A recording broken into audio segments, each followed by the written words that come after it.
السلام علیکم ناظرین، لاکھوں کروڑوں درود و سلام حضور صلی اللہ علیہ وسلم پر اور ان کے آل پاک پر۔ محترم ناظرین، آج کی اس ویڈیو میں ہم آپ کے لیے لے کر آئے ہیں اللہ کے ایک پیغمبر، اللہ کے نبی حضرت عزیر علیہ السلام اور خدا کی قدرت کے کرشمے کا واقعہ کہ جب حضرت عزیر علیہ السلام نے اللہ تبارک و تعالیٰ سے سوال کیا، اے اللہ، تو لوگوں کو مار کر کل قیامت کے دن کیسے زندہ کرے گا؟ تو اللہ تبارک و تعالیٰ نے اپنی قدرت کا ایک ایسا کرشمہ حضرت عزیر علیہ السلام کو دکھایا کہ آپ سب یہ سن کر حیران رہ جائیں گے کہ کس طرح ان کے 100 سال تک روح قبض کر لی گئی، اور اس کے بعد اللہ تبارک و تعالیٰ نے اپنی قدرت سے حضرت عزیر علیہ السلام کو دوبارہ زندہ کیا۔ میری آپ سے مؤدبانہ گزارش ہے کہ اس ویڈیو کو مکمل طریقے سے سمجھنے کے لیے ویڈیو کو اینڈ تک ضرور دیکھیں، اور اگر آپ ہمارے چینل پر نئے ہو تو چینل کو سبسکرائب ضرور کریں۔ ناظرین محترم، جیسا کہ ہم اور آپ سب جانتے ہیں کہ بنی اسرائیل ایک ایسی قوم ہے جس کے لیے اللہ تبارک و تعالیٰ نے بے شمار پیغمبروں، نبیوں کو مبعوث فرمایا تاکہ بنی اسرائیل کے نافرمان لوگ اور گمراہ لوگ راہ حق پا سکیں۔ بنی اسرائیل جب خدا کی نافرمانی میں حد سے زیادہ بڑھ گئے تو خدا نے ان پر ایک ظالم بادشاہ بخت نشر کو مسلط کر دیا، جس نے بنی اسرائیل کو قتل کیا، گرفتار کیا اور تباہ و برباد کیا، اور بیت المقدس کو برباد و ویران کر ڈالا۔ اللہ کے نبی حضرت عزیر علیہ السلام ایک دن شہر میں تشریف لائے تو آپ نے اس شہر کی ویرانی و بربادی کو دیکھا۔ تمام شہر میں آپ گھومے، کسی شخص کو وہاں نہ پایا۔ شہر کی تمام تر عمارتوں کو ٹوٹا ہوا دیکھا۔ یہ منظر دیکھ کے آپ بہت تعجب کیا اور کہا، اے پروردگار عالم، اے اللہ تعالیٰ، اس شہر کو موت کے بعد اسے تو پھر کیسے زندہ فرمائے گا؟ لوگوں کے مر جانے کے بعد تو اسے کیسے زندہ فرمائے گا؟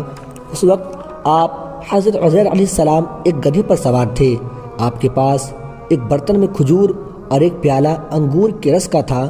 آپ نے اپنے گدھے کو ایک پیڑ سے باندھا اور اس پیڑ کے نیچے آپ سو گئے۔ تو خداوند تعالیٰ نے اپنی قدرت سے اسی حالت میں آپ کی روح قبض کر لی۔ اس کے بعد آپ کا گدھا بھی مر گیا۔ اس واقعے کے 70 سال بعد خداوند تعالیٰ نے شاہان فارس میں سے ایک بادشاہ کو مسلط کیا۔ وہ اپنی فوجیں لے کر بیت المقدس پہنچا اور اس کو پہلے سے بھی بہتر طریقے پر آباد کیا۔ بنی اسرائیل میں سے جو لوگ باقی رہے تھے انہیں پھر یہاں لایا گیا۔ وہ بیت المقدس کے ارد گرد آباد ہوئے اور ان کی تعداد بڑھتی رہی۔ اس زمانے میں اللہ تبارک و تعالیٰ نے حضرت عزیر علیہ السلام کو دنیا کی آنکھوں سے پوشیدہ رکھا۔ کوئی آپ کو دیکھ نہ سکا۔ جب آپ کی وفات کو 100 سال گزر گئے تو اللہ تبارک و تعالیٰ نے دوبارہ آپ کو زندہ کیا۔ پہلے آنکھوں میں جان آئی، ابھی تمام جس مردہ تھا وہ آپ کے دیکھتے دیکھتے زندہ کیا گیا۔ جب آپ سوئے تھے وہ صبح کا وقت تھا۔ 100 سال کے بعد آپ کو جب دوبارہ زندہ کیا گیا تو یہ شام کا وقت تھا۔ خدا نے پھر آپ علیہ السلام سے پوچھا، اے عزیر، تم یہاں کتنے دیر سے ہو؟ کتنے دیر ٹھہرے ہو؟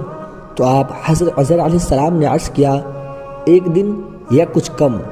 آپ کا خیال یہ ہوا کہ یہ اسی دن کی شام ہے جس کی صبح آپ علیہ السلام سوئے تھے۔ رب کریم نے فرمایا، اے عزیر، تم تو 100 برس ٹھہرے ہو۔ اپنے کھانے اور پانی، کھجور اور انگور کے رس کو دیکھو، ویسے ہی ہے یا پھر اس میں بو آ رہی ہے؟ ذرا گدھے کو بھی دیکھیے۔ آپ نے دیکھا تو وہ گدھا مر چکا تھا، اعضاء اس کے بکھرے ہوئے اور ہڈیاں سفید چمک رہی تھی۔ آپ کی نگاہ کے سامنے اللہ تبارک و تعالیٰ نے اس گدھے کو بھی زندہ فرمایا۔ پہلے اس کے اعضاء یعنی کہ اس کے جسم کے حصے جمع ہوئے اور اپنے اپنے موقع پر یعنی اپنی اپنی جگہ پر آ گئے۔ ہڈیوں پر گوشت چڑھ گیا، گوشت پر پھر کھال آئی، بال نکلے، پھر اس میں روح بھی آ گئی۔ آپ کے دیکھتے ہی دیکھتے وہ اٹھ کھڑا ہوا اور آواز لگانے لگا۔ آپ حضرت عزیر علیہ السلام نے اللہ تبارک و تعالیٰ کی قدرت کا مشاہدہ کیا اور فرمایا، اے اللہ، میں جانتا ہوں کہ اللہ تعالیٰ ہر شے پر قادر ہے۔ پھر آپ اپنے سواری پر سوار ہو کر اپنے محلے میں تشریف لائے۔ آپ کو کوئی پہچانتا نہ تھا۔ اندازے سے آپ اپنے مکان پر پہنچے۔ عمر آپ کی وہی 40 سال کی تھی، وہ 100 سال جو اللہ تبارک و تعالیٰ نے آپ کو دنیا کی نظروں سے پوشیدہ رکھا ان 100 سال کے پہلے جتنی آپ کی عمر تھی یعنی 40 سال، ان 100 سال کے بعد بھی آپ کی عمر 40 سال ہی تھی۔ سبحان اللہ۔ جیسے ہی آپ دروازے پر پہنچے تو ایک ضعیف بوڑھی عورت ایک بڑھیا دروازے پر ملی جس کے پاؤں رہ گئے تھے اور اندھی ہو گئی تھی۔ وہ آپ کے گھر کی باندھی تھی۔ اس نے آپ کو دیکھا تھا۔ آپ نے اس سے پوچھا کہ یہ عزیر کا مکان ہے؟ اس نے کہا ہاں، مگر عزیر کو گم ہوئے تو 100 برس گزر گئے ہیں۔ یہ کہہ کر وہ خوب روئی۔ آپ علیہ السلام نے فرمایا اللہ تبارک و تعالیٰ نے مجھے 100 برس مردہ رکھا پھر زندہ کیا۔ تو وہ بوڑھی عورت بولی عزیر علیہ السلام مستجاب الدعا ہیں، جن کی دعا قبول ہوتی ہے۔ وہ دعا کرتے ہیں جب بھی وہ قبول ہی ہوتی ہے۔ اگر آپ عزیر ہیں، اگر سچ میں آپ عزیر ہیں تو دعا کیجئے میری آنکھوں کی روشنی واپس آ جائے تاکہ میں آنکھوں سے دیکھ سکوں۔ یعنی کہ اس بوڑھی عورت نے حضرت عزیر علیہ السلام کی پہچان کے لیے یہی کہا کہ آپ دعا کیجئے کہ میری آنکھیں واپس آ جائے، جو میں اندھی ہو چکی ہوں وہ صحیح ہو جائے تاکہ میں آپ کا دیدار کر سکوں۔ آپ علیہ السلام نے دعا کے لیے ہاتھ اٹھا دیے۔ آپ حضرت عزیر علیہ السلام نے دعا کی تو وہ بینا ہو گئی، یعنی کہ اس کی آنکھوں کی روشنی لوٹ آئی۔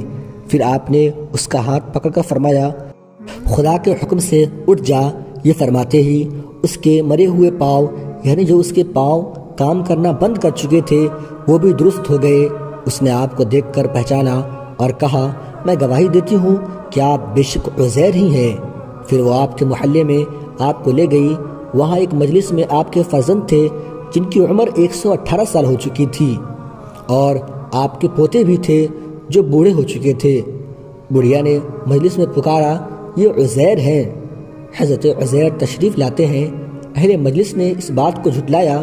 انہوں نے کہا مجھے دیکھو، میں آپ کی دعا سے بالکل تندرست اور بینا ہو گئی ہوں، یعنی میرے آنکھوں کی روشنی لوٹ آئی ہے۔ لوگ اٹھے اور آپ کے پاس آئے۔